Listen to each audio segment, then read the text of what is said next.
Hello and welcome to a special edition of EWTN Pro-Life Weekly. I'm your host, Abigail Galván. Moving forward at the state level, a look at the major rallies for the unborn in 2025. The president and pro-lifers, the good and bad coming out of the second Trump administration. And a crowning achievement, a closer look at very public pro-life stands made by the monarch of Monaco.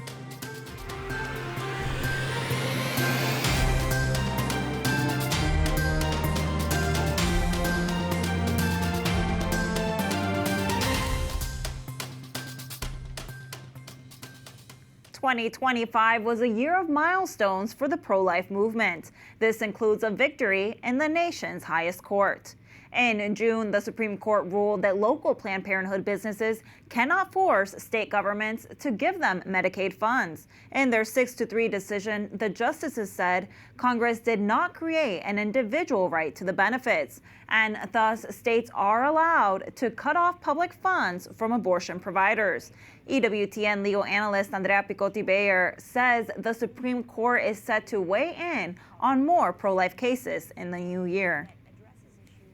Obviously any case that gets to the Supreme Court is a huge case, right? Because it's not just the region where the case originated, the state or the locality, but it's going to have a decision that has implications across the country. And this really shows that, Dobbs was just the beginning. Once we lifted up the kind of juggernaut that abortion had over the Constitution and really did ground ourselves in what the Constitution stands for, we're going to have an uphill battle continuing to promote life and to push back against people that really want to bring us back to that pre-Dobbs state of America that really was unfair to the Constitution and especially unfair to vulnerable women that are looking for the supports that they need in order to bring life into this world.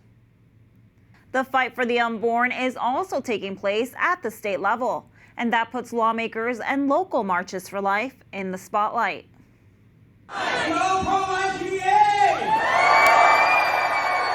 Listen to the energy of that crowd at the Pennsylvania March for Life in Harrisburg. Pro-lifers of all ages joined each other in September on the steps of the state capitol. The Keystone State was just one of 19 states to hold a March for Life in 2025. Each rally typically begins with a concert, followed by speakers including state lawmakers, church leaders, and other pro-lifers. Marchers would then fill the streets and walk near or around their respective state capital. The head of Ohio's Catholic Conference told EWTN Pro-Life Weekly that a state march is an invitation for those who follow church teaching on the sanctity of life to become more involved. We've seen the fruit of marchers who come to the State March for Life and are Catholic and get more involved in being faithful citizens through the Bishops' Conference, as well as get involved with pregnancy resource centers and similar organizations. So we trust that the movement is building. In North Dakota, the state's March for Life played out differently from previous years amid rising violence, from the assassination of Charlie Kirk to the targeting of a Catholic grade school by a shooter in Minnesota. Organizers and officials made the difficult decision to cancel the actual march. Still, a mass was held indoors in Bismarck, North Dakota. Bishop David Kagan from the Bismarck Diocese celebrated. After Mass, participants ate lunch, then took part in an indoor rally with music. An official with the Bismarck Diocese says the state's March for Life is not meant to change a viewpoint because North Dakota is heavily pro-life. Instead, it seeks to reaffirm pro-life positions. We're together in this pro-life movement, and with the students especially, they're the pro-life generation, so we want to make sure that they have, the support from the diocese and the schools. Mark your calendars. The March for Life has announced its 2026 Winter-Spring State March schedule. 2 new cities were added to the list in Concord, New Hampshire and Helena, Montana. The 2026 Summer-Fall State March dates will also be announced soon. Stay tuned. Within the first few weeks of President Trump's second term, he pardoned 23 Americans imprisoned for protesting abortion.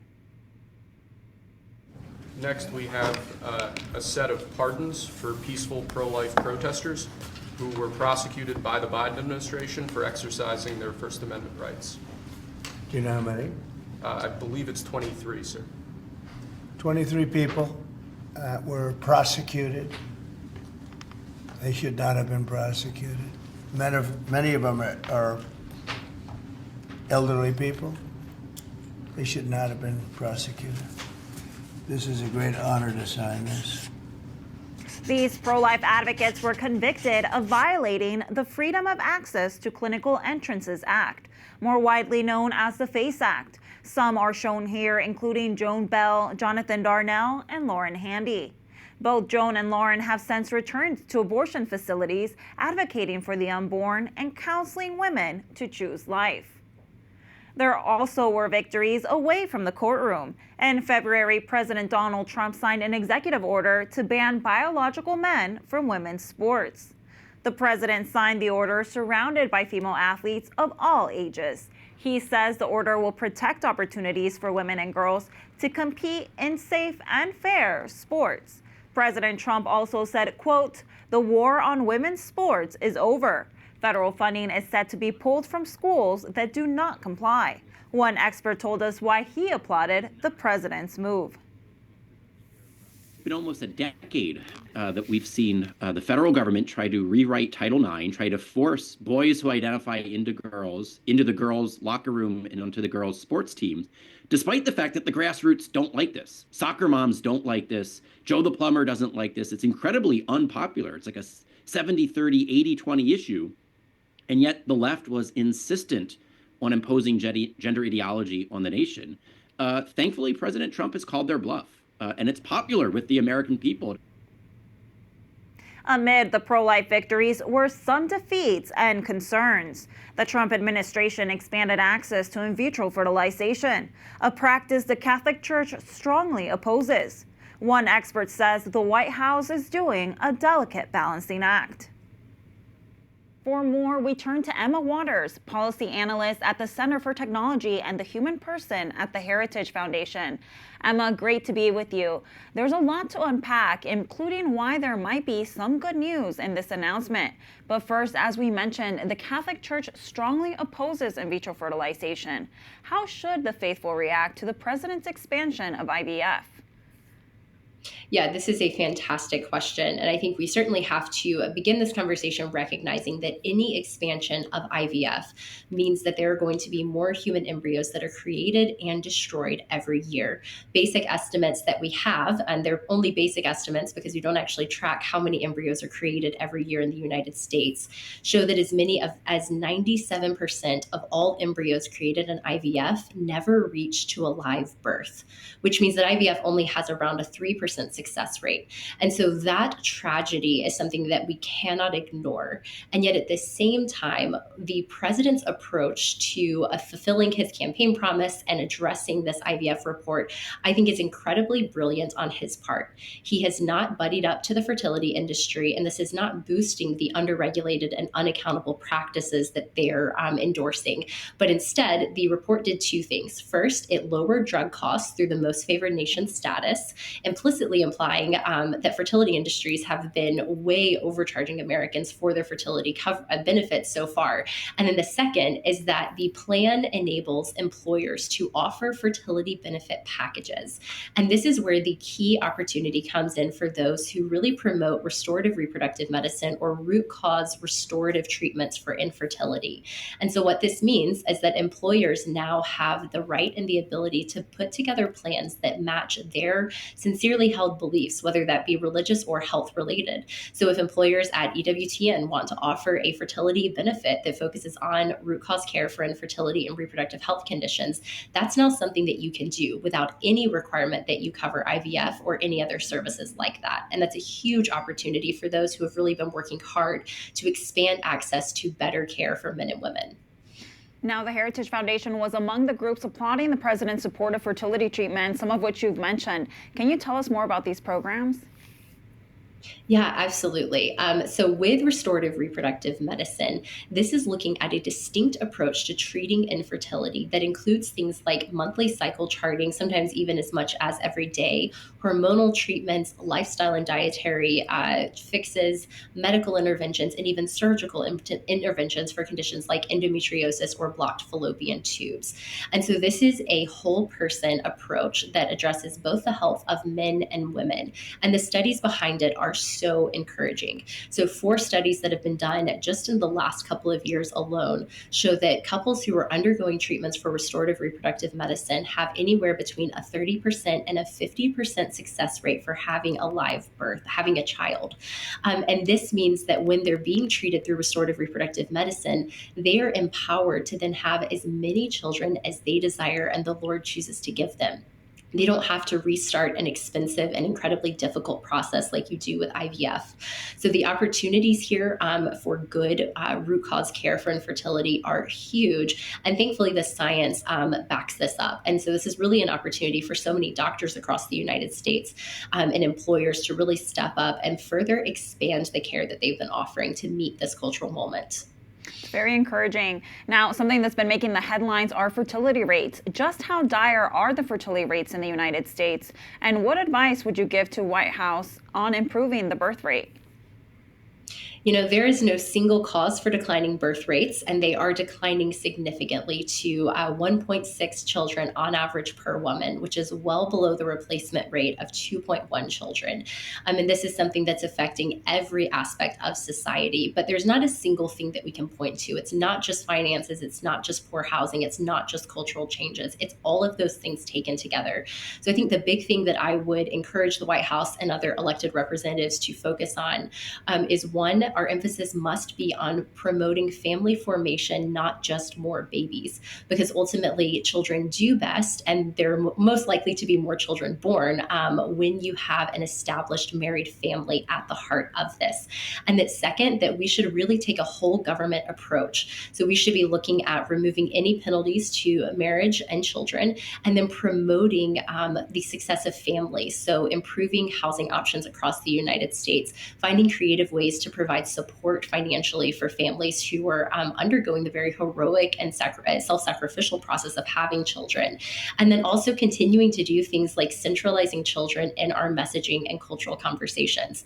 I think the fact that Vice President J.D. Vance brings his children so many places, shows them coming off of Air Force One, messing with their mother's hair at the inauguration, are some of the most humanizing and relatable moments that are really encouraging Americans to think of children as a public good and not just a private burden. Well, Emma, thank you so much for being with us today. Of course, thanks for having me. A grim milestone this year in Canada.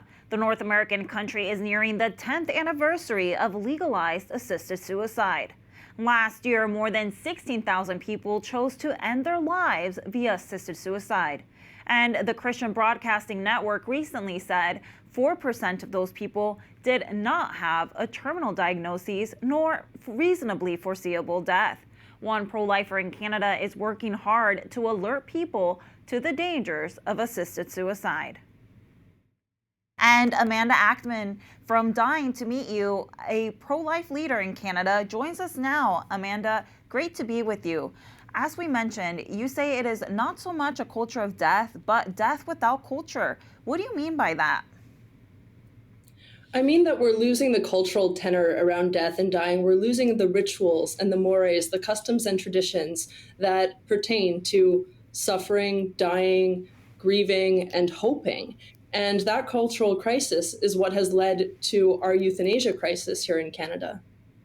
And Amanda, can you tell us more about Dying to Meet You? What are the reactions of people, especially young people, to your work?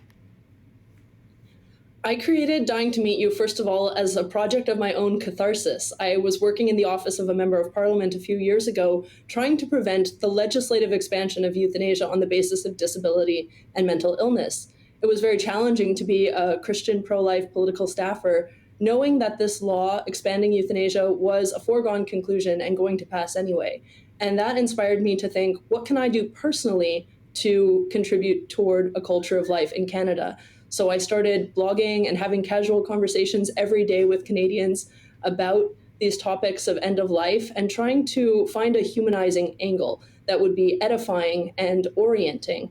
And since then, I discerned the need to take this project to the next level. So now, through writing, speaking, producing short films, and cooperating with different dioceses across Canada, I call them diocesan activation weeks, where a bishop will invite me and I'll give formation and facilitate intergenerational activities across Canada, and increasingly be invited to speak around the world. There's such a need and a hunger to engage these topics, because really not a day goes by that I do not hear about how euthanasia is affecting people personally.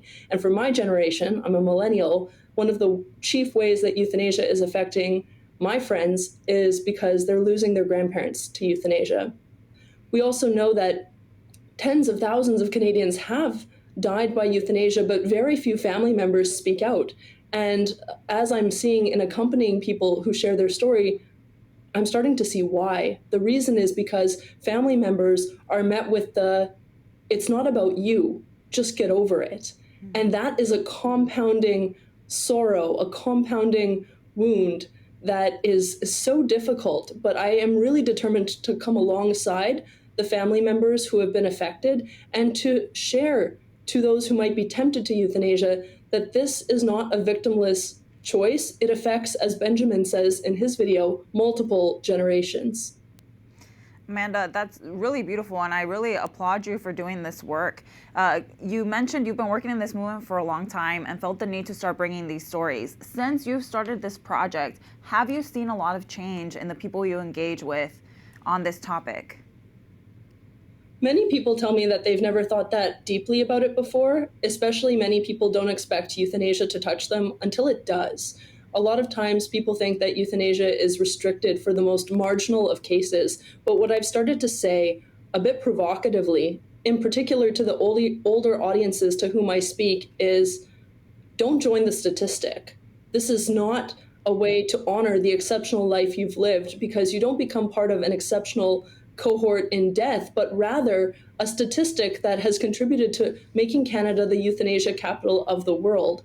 What we're seeing in Canada is the direct, deliberate ending of life within 15 minutes, reducing a person's death to an appointment that conveniently suits the lives of others. And when people express the desire for it, I do not believe they are so much expressing the desire to die as they are betraying a real disappointment in their heart. Now, Amanda, you have an interesting faith background with a lot of intersection of Catholic and Jewish traditions. How does your faith play a role in your work? Well, one of the guiding motivations for my work was the close experience that I had with my grandfather. He was a Polish Jew who thankfully came to Canada just before the Second World War. And I learned growing up that all of the extended family, all of the people with my last name in Europe, perished in the Holocaust. And this really heightened my sensitivity to the value of life and to the precariousness that happens whenever life is at risk of being discarded, dismissed, or discounted. And so euthanasia really represents a crisis of self-harm and self-esteem, but because it predominantly concerns the elderly, we don't always think about it that way. But Pope Francis was always saying that the alliance between old and young will save the human family. And I really felt in the years that I was following Pope Francis's remarks on the meaning and value of aging in Scripture, I like to think of it as a theology of aging, that it really encapsulated the precious gift that I had of having my grandfather in my life. Amanda, if our viewers would like more information, where can they go? Check out dyingtomeetyou.com. You can see the short films I've released, lots of podcasts, articles, and get in touch with me if you'd like to. Amanda, thank you so much for being with us today. My pleasure. God bless. And in Uruguay, church leaders and other pro-life leaders were disappointed after lawmakers there passed a measure that opened the door to legalize euthanasia. Lawmakers applauded the passage of the Death with Dignity bill. It allows anyone over the age of 18 who is suffering from a, quote, chronic or incurable health condition causing unbearable suffering to have access to euthanasia. The Catholic Church strongly opposes assisted suicide. Uruguay is the first South American country to legalize euthanasia through legislation. Soon after the vote, we spoke with South American expert Jason Poblete, who has followed the story closely. It seems on the patient, and it colors the language saying, oh, this is to make life better. But what it's doing is putting the culture of death ahead of the culture of life, the sanctity of life. And look, and I dealt with this personally, it's very tough when someone's suffering from a chronic illness or disease. We shouldn't be cavalier about it. It's a very serious issue. But the way the Senate in Uruguay antiseptically parsed this out, I think is a wake-up call for all of us. I mean, here in the United States, we have at least 10 states that deal with not euthanasia, that's still illegal in the United States, but a variant of assisted suicide or suicide legalization. And we have to pay more attention to it, because I think what will happen in South America, for example, is in nearby Chile, who is currently debating a euthanasia bill in the Senate. It's been languishing there for many months now. They've tried to do this many, many times. Could be the next place. But also here in the United States, we have a lot of places where we can talk about as well. But I think it's a wake-up call for all of us, especially in a country like Uruguay, which is predominantly Catholic, with unique laicized characteristics, that we need to be more attention and more focused on the culture battles, talking about this issue, and being bold about defending life from conception until natural death. Now, you mentioned your personal connection to this story. Can you tell us about that experience you had? My very first experience with this was many, many years ago. My mom was young by relative when she was in her mid-50s, when she was battling a very difficult illness. And we were unprepared for it. And the onus fell on me, and I wasn't prepared for it either. And it was a process that I remember to this day, very antiseptic. The doctor wasn't really equipped to have that conversation with us. But I knew my mother's wishes. So I knew going into whatever they were going to tell me. And I realized very soon what they were trying to tell me, but they wouldn't talk to me about it. Palliative care was not even a conversation. There was no conversation whatsoever about things that we can do to make her feel more comfortable, to see if she had a fighting chance. My mom was a fighter. She was about 5'6", and had the energy of a 6'2" person. I mean, she was a very, very energetic woman, loved life, and wasn't well served by some of the medical professionals. On the other hand, there were a lot of nurses, a lot of people behind the scenes who made that journey possible. But it kind of was a wake-up call for me, because at that time I was working in Washington and working on Capitol Hill. And I'll share something with you I had not shared with people before. I was in the middle of a background briefing on hospice care and people seeking reimbursement rates. And I saw how life was being reduced to an actuarial table. And I found that very offensive. And I said, in the society we live in, this is easier in hindsight, of course. And this happened in Uruguay, because I've spoken to some lawyers down there and some other people who are involved with the process. We have to fight the urge to put a consumer mindset on life. And we're not disposable. You can't treat people as disposable. And we have to come out of that mindset quickly, because in Uruguay, they fell into that trap eons ago. This has been slowly baking. It's been explained to me by Uruguayan jurists that, well, Jason, this didn't just happen 8 years ago. This is a cultural shift that came over time. Thank you for sharing that very personal story and for sounding the alarm. You mentioned that the culture of death in Uruguay had begun a long time before this legislation was introduced. And I've heard that in Uruguay, Christmas is now officially called Family Day, and the oaths of office no longer include a reference to God. What exactly is happening? Well, that is an odd, it's kind of a peculiarity of Uruguay's political system. And the role of the Catholic Church. There's some history that we don't have time to talk about today. But unlike other Latin American nations, Uruguay's Catholic Church was a strong church, but not as strong a church back in, we're going back centuries now.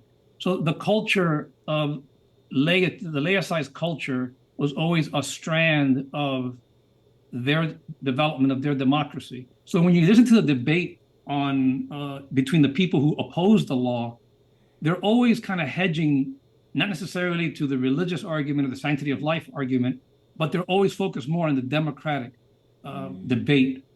So they remove, and they have been removing God from their constitution. They did that a while back. There has been a species of a legal allowance for certain types of death that doesn't criminalize it if under certain conditions. As you said, a lot of the holidays, they'll celebrate Christmas, but it's not really Christmas. It's a laicized holiday. Even in the military, the soldiers and airmen, what have you, they're not supposed to bring religion into service. Coming up, golden rulers. The Catholic monarch of Monaco blocks a pro-abortion measure. How this public stand is reminiscent of a move made by a 20th century king.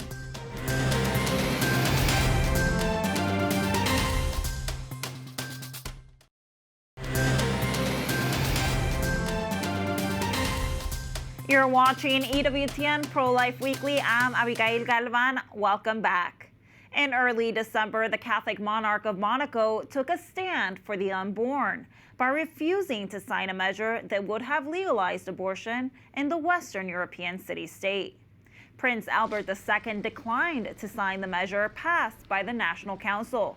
The monarch told local media, quote, "The current system expresses who we are, considering the role of our Catholic religion in our country, while ensuring safe and humane support." EWTN Solène Tadier says this public stand by Prince Albert II is reminiscent of a move made by a leader in Belgium in the 1990s. What is very interesting is that we have very few precedents in Europe, other precedents of this case. It happened in 1990 with King Baudouin of Belgium.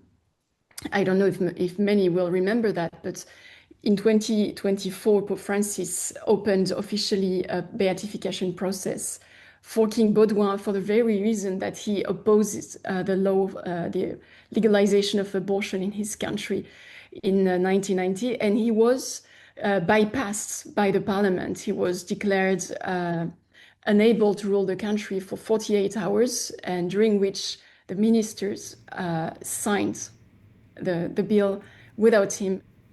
Pope Francis praised the example of King Baudouin, saying he abdicated the throne rather than approve a pro-abortion measure. Lawmakers in Belgium later returned him to power because of his great popularity. King Baudouin died at 1993 at the age of 63. He ruled Belgium for 42 years.